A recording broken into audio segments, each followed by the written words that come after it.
The conversation about the house is the one almost every family gets wrong, and it is not because they do not care, it is because they lead with the mess instead of the person. If you are dreading this talk, maybe because you have already tried once and it ended in tears or a slammed door, I want to walk you through how to open it in a way that keeps that door open. By the end of this video, you will know what to say, what to never say, why the usual approach backfires at the level of the brain, and how to tell when it is time to bring in help. This is not about winning an argument. It is about keeping a door open long enough to help someone you love. I am Alexis with Riv Buys Properties. If you know a conversation has to happen about a loved one's home and you are dreading it because you have seen how these talks go sideways, you are in exactly the right place. I have sat with a lot of families right before this conversation and right after it went badly, and I want to save you some of that pain. This is not about being right about the house. It is about keeping a door open long enough to actually help. Let me show you how, with no judgment and no scripts that sound like a lecture. Before we dive in, hit like and subscribe so you don't miss the next video. The talk about the house is the one almost every family gets wrong, and it is not because they do not care. It is because they lead with the mess instead of the person. Let me show you how to have this conversation in a way that opens a door instead of slamming one. If you get nothing else from me today, get that one sentence, because it is the difference between a talk that helps and a talk that costs you a year. Before I give you a single word to say, I have to explain why the direct approach fails, because once you understand this, everything else makes sense. With many people living with hoarding, insight into the home is limited, and that is not stubbornness or denial to spite you. Reduced insight is a recognized feature of the condition itself, documented by the International OCD Foundation.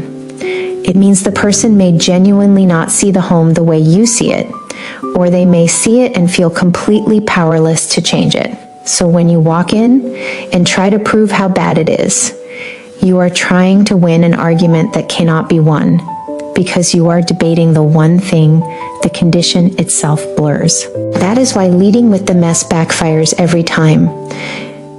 You are not opening their eyes. You are putting them on the defensive about something they cannot easily see. The move that actually works is the opposite.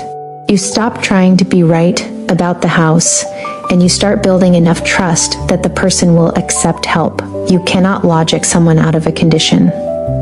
You can, over time, become safe enough that they let you in. So remember who you are actually talking to. Hoarding is a recognized medical condition added to the DSM-5 by the American Psychiatric Association in 2013, and it affects roughly 1 in 40 people. You are not talking to someone who is just messy or lazy or being difficult on purpose. You are talking to a person living with something real. That one shift from "why will you not clean up" to "you are dealing with something hard" changes your whole tone before you say a single word. And tone matters more than you think, because your loved one will read it long before your sentences land. They have spent years bracing for judgment, so they are listening for it. If you carry disgust, they feel it in the first 3 seconds and the door starts closing. If you carry worry for them, they feel that too. Separate the condition from the character in your own mind first, and your voice will carry the difference on its own. Now, the biggest mistake, and almost everyone makes it, people lead with the house. They walk in and say some version of, "This place is a disaster, we have to do something." And in that moment, your loved one does not hear concern. They hear judgment about the exact thing the condition already makes hard to see. So it lands as an attack on something they feel defenseless about. They shut the door, sometimes literally. So do not lead with the house. Lead with the person. Something as simple as, "I love you, and I have been worried about you, and I want to understand what is going on." You have not mentioned a single box, and you have already done more than most families ever manage. The house is real, and we will get to it, but it is never the first sentence. Second, please do not ambush anyone. The shows on television make it look like you bring a crew in a dumpster and rip the bandage off in an afternoon. In real life, that surprise almost always backfires, and here is the mechanism. Hoarding is not really about the objects. It runs on meaning, on the pain of deciding what to release, and on feelings, because belongings can carry comfort, memory, even the presence of a person who is gone. So when strangers start hauling things away without consent, it does not feel like tidying. It feels like a piece of them is being thrown out against their will. That is how families lose trust for years, and sometimes for good. And the clutter usually comes back on top of a broken relationship. Go slow. Ask before you touch anything, even one box. Consent is not a nicety, it is the foundation, because a change the person did not agree to almost never holds. Third, and this is the single most useful tool I can hand you, ask questions instead of giving orders. Instead of, you need to get rid of this, try, can you help me understand what this room means to you?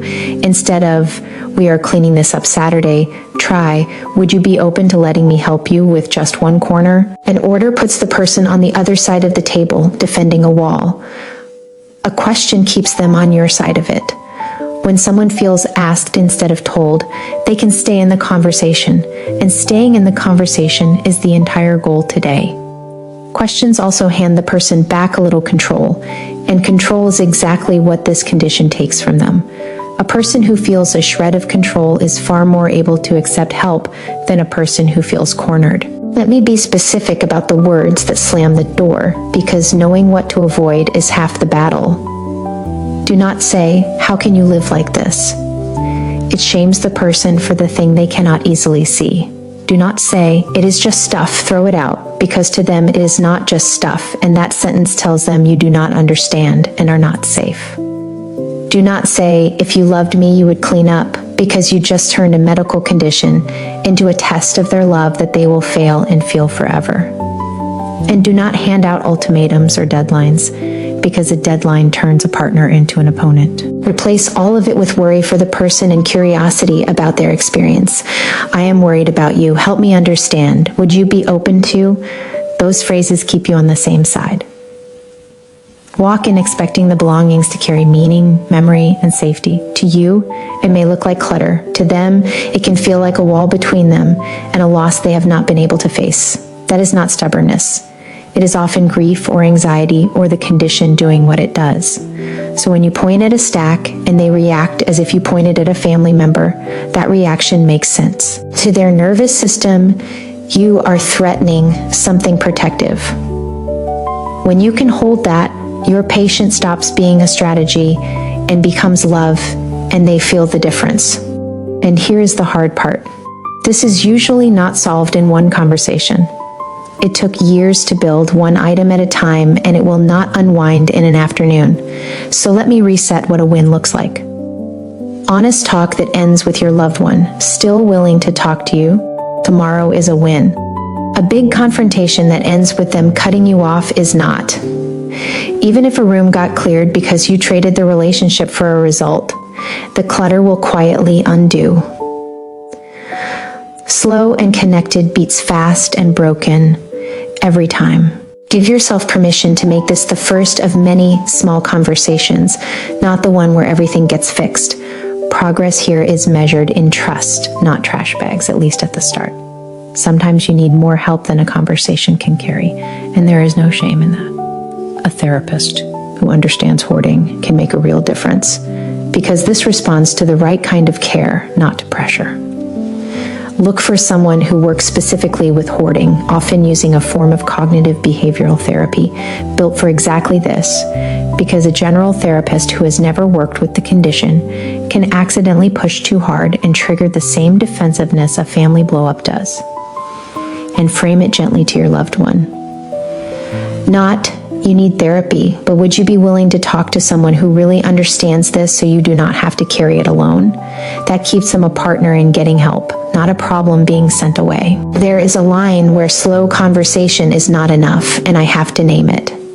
If you are genuinely worried about your loved one's safety, especially if they are older or vulnerable, blocked exits, no working path to the bathroom, no safe way to prepare food, space heaters near stacks of paper, That is past waiting. Georgia has adult protective services for exactly this. You can reach them at 1-866-55-24464, option 3. 2 things so you are not afraid to call. Self-neglect, which includes severe hoarding, is the most common thing they respond to, close to half their cases, so this is familiar ground for them. And they are required to use the least restrictive approach, so the goal is to keep your loved ones safe and independent, not to empty the house or take anyone away, and they usually respond within about 10 days.